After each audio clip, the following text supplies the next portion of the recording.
Okay, continuing our series on data structures and algorithm.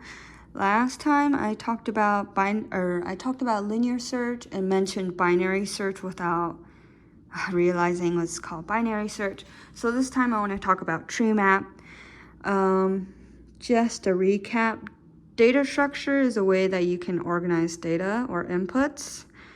And then algorithm is how you go about navigating, computing, analyzing that data structure. So with this one, I want to use the office as my demonstration or illustration. So we all love the office, and I decided to use season 1 cast, and then I create like a mini roster of the season 1 cast, and then I will group them in a tree-like structure.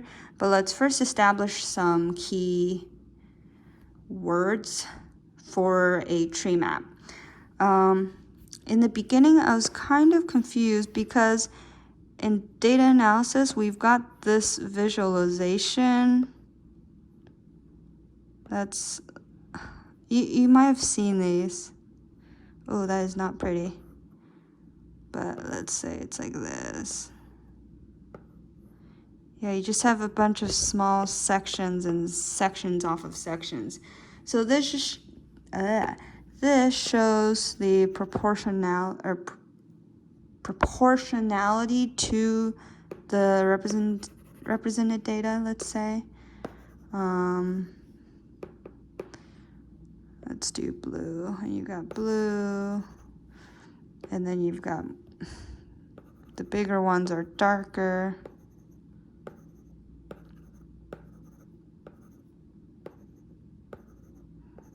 And just get smaller. So then purple, that block is the biggest representation of all purple category. There you go. And then green. So this is what a tree map is. It just shows like the data in relationship to its own category. So by size and by a shade. But in data science, or like data engineering, I guess you can call it, a tree map is more how do the inputs relate to each other. I guess you can think of this as relationship as well. Yeah, let's draw a tree, because this is essentially a tree just flipped upside down. You've got the dirt, you've got the main trunk, and then off the trunk you have branches, and off of the branches you have branches. There you go. And then on the branches you have leaves. There you go. And then as you can see, there are no branches off of the leaves. It ends at the leaves. There's no more regeneration. Now you just flip this nature tree upside down, and you'll see the resemblance. Oh dear. Okay. You'll see the resemblance with the root on the top and then generations that follow. Yeah. So let's not get confused by the nature tree and the data science tree. With the data science tree, there are a few vocabularies that we should know. The root is just the head, and then the edge is like the relationships or branches. The parents are here at depth 1, because when we count, it's always 0, 1, 2, and so on. So depth 0 or level 0 is a root. Depth 1 are parents. Typically, they're in a tree, there are 2 or 3 of these at depth 1 level, and then from here, it just multiplies. And then parents have children, and then their siblings. This one has no siblings, so it's a leaf. I mean, these are leaves as well, but this one has no other siblings. A parent had 1 child. There we go, like that. And then something else to know is from the root, you'll see a subtree on the left, circled in the gray, and then another subtree on the right. And subtree left is always smaller than the subtree on the right. Same thing here. The siblings are also organized this way. Smaller on the left, bigger on the right. It'll always be in that order. Small right, or small, big, and then if these had children, it'd be small, big. You get the idea. Left or right, up, down type of structure. And then now let's do it with our cast here. We have Michael at the top. It's kind of by seniority, but how I will define small to big is not by age or height or seniority, rather by their name, so alphabetically. But we're just going to establish Michael as a root because all these minions work under him. And on the left-hand side, let's go ahead and add Oscar. And on the right, we'll do Ryan, even though he's an intern. So Oscar represents the finance group and Ryan represents the sales. And under Ryan, we have Dwight. And then we have Phyllis Vance. There you go. And then under Phyllis, we'll say we have Jim.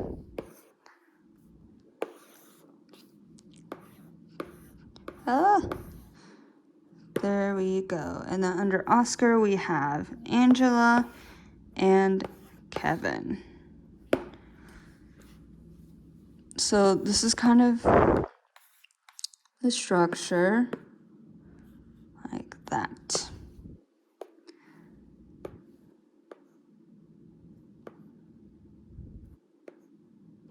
You'll see in a second the relationship. This is not a straight line. There you go. So Oscar, O, is bigger than A and K. But A comes before K, so that checks out. Left is smaller than the right. Oscar, and then is smaller than Ryan, so that checks out. And then under Ryan, we have Dwight and Phyllis. And under Phyllis, we have Jim. D is smaller than P. And then J is obviously smaller than P. So there you go. And let's say someone came in and they're auditing Dunder Mifflin and they are wanting to find a particular sales agent. So rather than going through this hot mess where people are just standing in a group, you don't know if they're standing with their department or if they're standing with their tenure years. Maybe this is a batch of people who've only been here for a year or 10 years or something. You don't know, you just walk in. So while we have like 14, 15 humans here, it's not overwhelming. You could just go through every single one and ask, are you a sales agent? But that's inefficient and it's waste of time. So if you were to do it one person at a time, then that's brute force. Now, if you were to say, okay, at least I kind of know there's a leader, and under the leaders, probably smaller leaders, and under the smaller leaders are the peasants. So we understand Michael's the head, and then Oscar and Ryan report to Michael. So you might say, hey, Michael, I'm interested in getting to know more about your sales team. Who can I speak to? Then Michael sends you to Ryan, so you talk to Ryan. Hey, Ryan, who's your best salesperson? Well, there, at the round 2, or like the second person that you talk to, he'll point you to someone. He'll say, actually, Jim's our best performer. Don't tell Dwight. So boom, you found Jim in 3 tries, whereas here you would have had 14, 15 tries. So that is the benefit of Treemap, because you can just systematically go through a system rather than just randomly going at a person. Imagine if this was 14,000 employees. That would be a lot. yeah, so some other things I want to talk about are, I need to clear the board. Actually, let me just go to the next page. In Treemap, they have something called traversal. Oh dear, not true, traversal. And with traversal, it's kind of similar to what we just walked through. Pun unintended. Traversal is just how you go about navigating the structure. So I made a fake scenario that someone was coming to Dunder Mifflin and seeking the sales rep, the best sales rep. We can do something called in order or pre-order, and I believe there's a post order, but let's just give that a question mark. In order is where how I picture it is, oopsie daisies, is you go about a tree map in a certain structure. So you might go from Angela, Oscar, Michael, Ryan, Dwight, Phyllis, Jim. That's in order because you're hugging the inside. You're not going from the root, you're just going from the left tail of the left subtree, and then you're just hugging the inside wall. Actually, I misspoke. Angela, Oscar, Michael, Dwight, Ryan, Phyllis, Jim. Yeah, so 1, 2, 3, 4, 5, 6, 7, like that. So you went from Angela, Oscar, Michael, Dwight, Ryan, and Phyllis, Jim. If you were to do, if you were able, my God, I cannot multitask. If you're able to do something pre-order, you're hugging on the outside. So you're starting from the top with the root. You're going from Michael, Oscar, Angela, Ryan, Dwight, Phyllis, Jim. So in this time, you have Michael as first, Oscar as second, Angela as third, and then skipping Michael because you started with him, then Ryan, and then Dwight. So Ryan and Dwight swap places, and then Phyllis, and then Jim. So I guess they're in the same order here. But that's the idea. That's how I picture it is you either hug the inside or hug the outside. So that is how you go about traversing the data structure.